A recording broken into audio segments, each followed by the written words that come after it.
Ang oras alas 7:23 ng gabi. Tanggap po tayo ng pag-uulat mula sa ating mga kaserbisyo reporters.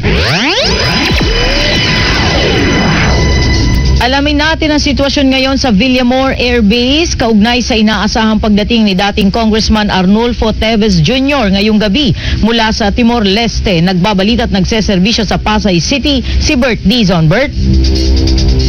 Sa mga sandaling ito ay nakaantabay pa rin tayo sa pagdating ng eroplano na lulan si dating Congressman Arnulfo Teves Jr. dito sa Villamor Air Base. Sa mga sandaling ito nanintiling mapayapa itong labas ng Gate 5 ng Villamor Air Base at may nakikita lang tayo na mangilan-nilang sasakyan na lumalabas-pasok dito. Ayon dun sa inisyal na impormasyon na ating natanggap mula Timor-Leste ay unang lalapag ang Philippine Air Force Aircraft 142 sakay si Teves sa Davao International Airport mamayang bandang alas 7:30 ng gabi o alas 9 ng gabi. Bago ito bumiyahe papunta rito sa Villamor Air Base sa Pasay City. At yan muna yung pinakabagong kaganapan dito. Kaserbisyo mo sa Pasay City, Bert Dizon para sa Teleradyo Serbisyo at Radyo 630. Maraming salamat, Bert Dizon. Samantala, grupo naman ng mga mangingisda magpoprotesta bukas para himukin ang administrasyong Marcos na protektahan ang 15-kilometer municipal na pangisdaan. Nagbabalita at nagseserbisyo si Kelly Cordero. Kelly?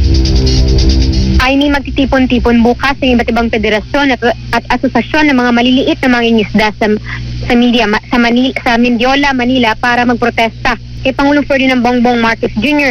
kasabay ng pagdiriwang ng National Fisher Folk Day.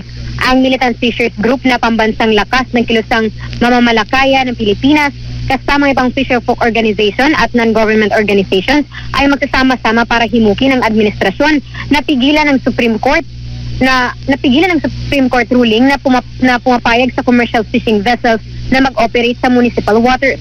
Ayon kay Salvador Franz, Pamalakaya Secretary General, hanggang ngayon ay wala pa rin kasing tugon ang Pangulo sa kanilang mahigpit na pagtutol sa desisyon ng Korte pabor sa mga commercial fishing. Kaserbisyo mo, Kelly Cordero para sa Teleradyo Serbisyo at Radyo 630.